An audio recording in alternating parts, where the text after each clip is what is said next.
Qu'est-ce que tu vois? Un coca. Un cocache. J'ai fait exprès.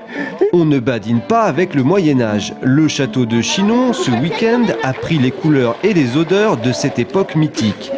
En travaux depuis 7 ans, le château attendait de renouer avec cet événement qui enchante les petits comme les plus grands. Je connaissais pas du tout Chinon.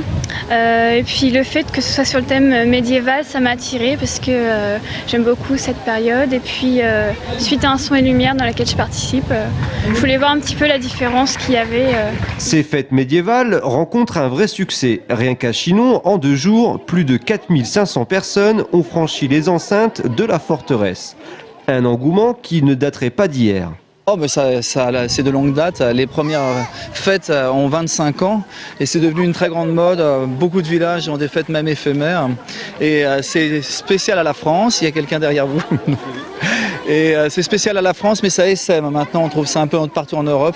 Un succès d'autant plus logique en Touraine, car la région est parsemée de châteaux et de villages aux rues tortueuses. Et ça, les professionnels du tourisme l'ont bien compris. Oui, il y a vraiment un engouement sur le Moyen-Âge en Touraine. On constate qu'il y a énormément de fêtes médiévales pendant la saison estivale. Et nous, on a souhaité se démarquer un tout petit peu en introduisant de nouveaux paramètres et en choisissant pour thème cette année l'Orient.